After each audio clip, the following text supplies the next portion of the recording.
Hi, I wanted to go ahead and make this. I've been planning to make this for several days. So I know it's grainy. I know I'm recording from a different spot, but I just want you to hear me on this. And it's about boundaries in caregiving. And I just have a couple of points that I want to make because if you feel like you are getting lost in this process, then um, you need to pay attention. um, so, the first thing is reframing boundaries as care plans and not rejections. Um, saying things like, "This is how I can best help you," instead of, "I'm not doing that." Um, when boundaries are framed as support and care, they feel less personal and instead of a withdrawal. Number two, um, you need to set expectations early and repeat them gently. Hurt feelings generally come from surprises.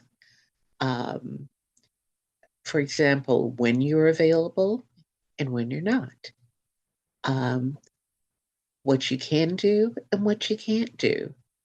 And you could say these in a nice way, but being firm about them. Number three, use I statements, something that I didn't used to do. Um, for example, I need 20 minutes of quiet time after work. Um, I can help with that, but just not right now. Um, this using I statements puts it back on you without triggering hurt feelings or resentment.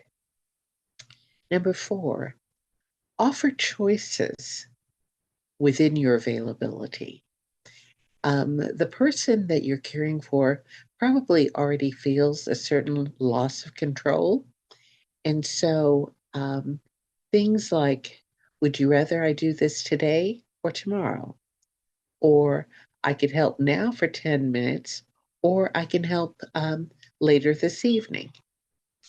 Number five, stay neutral, not apologetic.